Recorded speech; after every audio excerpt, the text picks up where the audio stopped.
Bonjour à tous, j'espère que vous allez bien.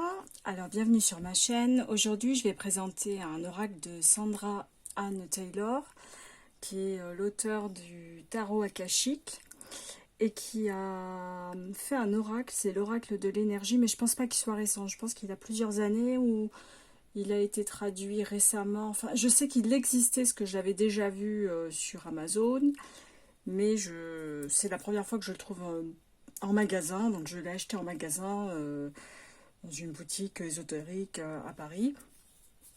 Et je vais vous montrer ceci parce que je trouve vraiment qu'il est très joli et il correspond tout à fait à ce que j'aime avoir dans un oracle. Donc, voici la couverture de la boîte. Je vais vous lire le dos de la boîte. C'est bon pour vous. Alors, l'oracle de l'énergie. L'énergie est une force vitale qui circule dans l'univers et qui sème au loin les graines de votre destin. Grâce aux 53 cartes magnifiquement je vais pas y arriver, hein. Magnifiquement illustrées, accompagnées d'un livre explicatif, vous pourrez comprendre ce que votre conscience peut créer et comment utiliser et projeter l'énergie qui est en vous, tout en libérant les blocages qui vous empêchent d'évoluer. En vous connectant aux messages inspirants des esprits, mais aussi de votre moi supérieur, vous aurez accès à la puissance de l'énergie qui est en vous et à votre vérité. Laissez votre intuition s'exprimer et vous pourrez attirer le meilleur dans votre vie. Donc il est aux éditions Exergue pour un montant de 26 €. Donc moi j'aime beaucoup ce type d'oracle parce que c'est plutôt positif, c'est plutôt des cartes de, comment dire, de bons conseils et en même temps on peut faire visiblement un petit peu de divination ou bien appréhender le futur, surtout lorsqu'on est en difficulté. Parfois on aime bien avoir de bons conseils et justement sortir d'une matrice négative qui ne nous permet pas d'avancer, et je trouve ça très très bien. D'ailleurs le tarot akashique est très positif pour celles et ceux qui l'ont, il est vraiment très très bien. Donc l'intérieur de la boîte est bleu. Petit livret, je vais vous montrer les cartes ensuite. Donc le fond de la boîte est bleu aussi. Et je vous montre les cartes après. Alors, le petit booklet, enfin il n'est pas si petit que ça, il est assez épais quand même.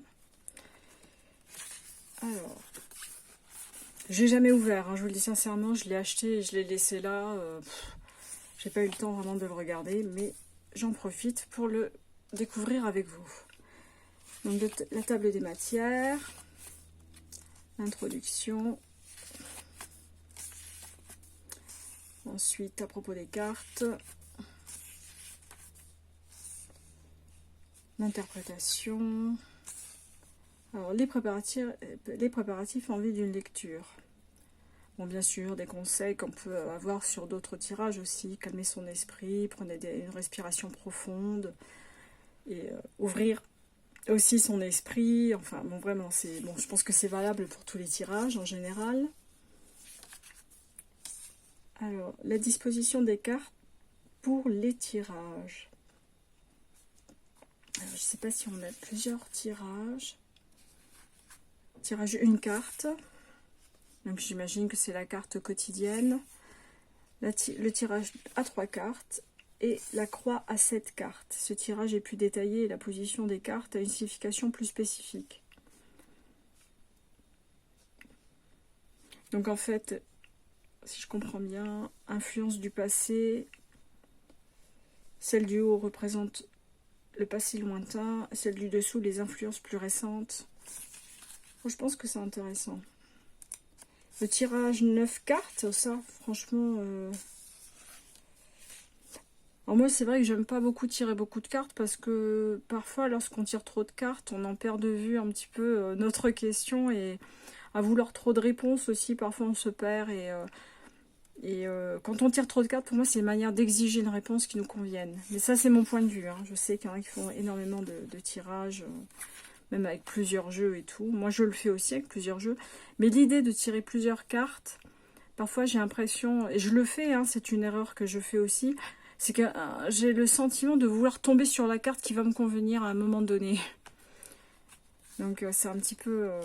voilà, ça me dérange un peu. Je vais prendre une carte au hasard, je vais prendre au milieu, tiens, pour changer. Tiens, la jalousie.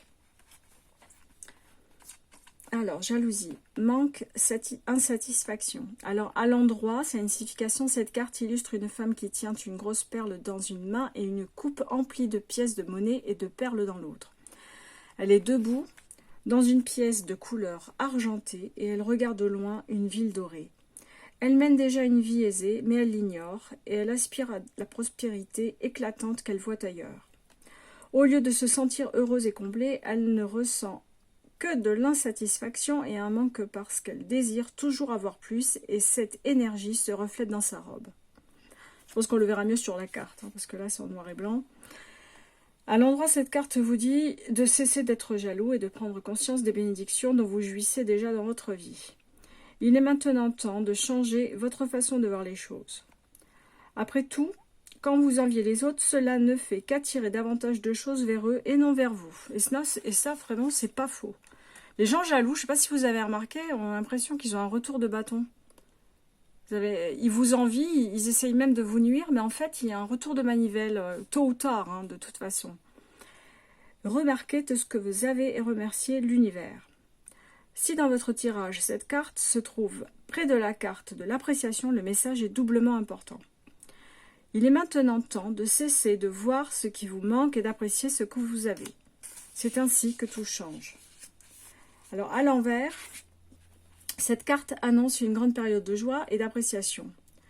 Le choix que vous avez fait de cesser de vous concentrer sur ce que vous désirez, désireriez avoir, plutôt être reconnaissant de ce que vous avez, crée une différence significative dans votre champ énergétique et agit de manière éclatante pour vous attirer davantage de choses.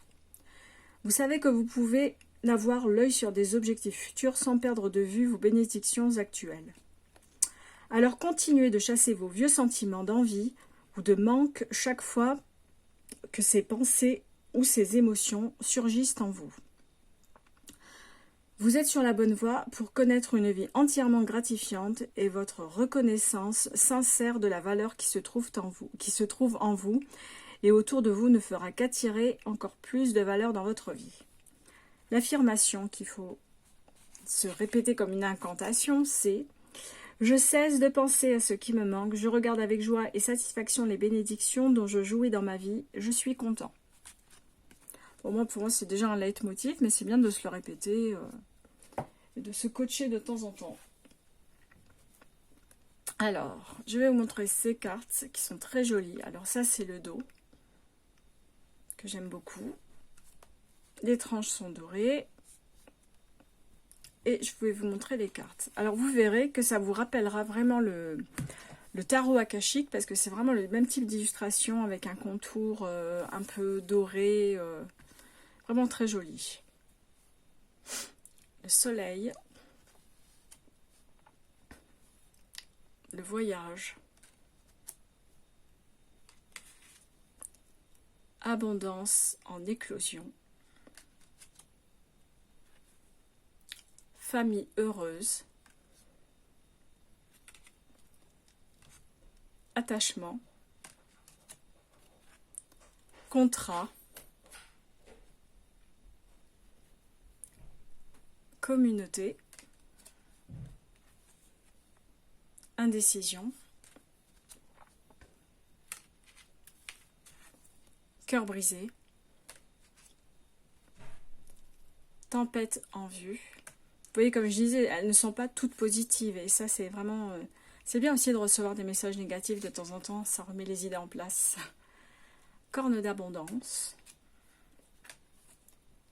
Chemin du temple. J'aime beaucoup les illustrations. Je les trouve vraiment très, très jolies, très, très chaudes. J'aime beaucoup.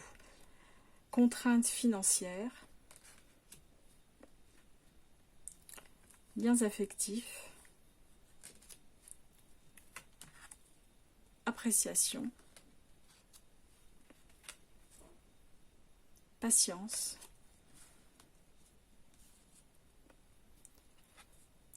action, anxiété, repos et ressourcement, jalousie. Alors voilà, c'est là qu'on voit la robe, effectivement. On donne pas envie d'être portée, cette robe. Hein. C'est pas une robe de princesse. Stratégie. Yin et yang. Mains et poings liés. Possibilités adjacentes. Tromperie. Hostilité. Partir. Victoire. Monde. Alors parfois on retrouve le titre de certaines arcanes du tarot. C'est peut-être volontaire, même si c'est pas placé au même endroit. On a quand même des cartes qui rappellent un petit peu le tarot. Je pense que c'est volontaire de la part de l'auteur. Jardin et portail. Porte vers la valeur. Porte vers la spiritualité. Porte vers l'amour. Porte vers la guérison personnelle et le bonheur. Ensuite, il y a les chakras. Premier chakra, Archange Michel. Deuxième chakra, Archange Ariel. Troisième chakra, Archange Chamuel. Ça doit être Samuel, je pense. Quatrième chakra, Archange Raphaël. Cinquième chakra, Archange Gabriel. Sixième chakra, Archange Métatron. Septième chakra, Archange Uriel. Donc on a fini avec les chakras. Maintenant, femme qui tient une pièce de monnaie. Homme qui tient une pièce de monnaie. Ça me fait penser un peu à la reine de denier et le roi de denier. Je ne sais pas ce que vous en pensez. Femme qui tient un cœur. Homme qui tient un cœur. Homme réfléchi. Femme réfléchie. Ange de l'équilibre. Ange de l'amour. Ange de la force. Vous voyez, on retrouve la force du tarot. Guérisseur de tous les temps. Ça fait penser à Jésus. Déesse de la lune. Magicien et miroir. Vraiment, cet oracle est très très très complet. Je trouve qu'il fait très bien le travail parce qu'en fait, il mêle à la fois les bienfaits de l'oracle, mais aussi le tarot, parce qu'il y a quand même certaines arcanes qui font penser au tarot, de par leur titre, et pas par la numérotation, mais du moins par leur nom. Et je trouve qu'il est vraiment très très bien. Donc, et puis en plus, joliment illustré. Alors, il y a quelques photomontages, mais ils ne sont pas grossiers, ils sont plutôt pas mal faits. C'est vraiment un joli oracle très très bien fait. Donc, moi vraiment, je le conseille. Alors, dites-moi si vous l'avez déjà, ou si vous l'aviez déjà dans une autre langue, ou si vous comptez l'acheter, ou si vous l'aimez pas. Ça peut être aussi un oracle qui ne plaît pas. En tout cas, moi, il me plaît beaucoup. Et ben, écoutez, j'attends vos commentaires et je vous dis à très très vite pour une nouvelle revue. Bye bye!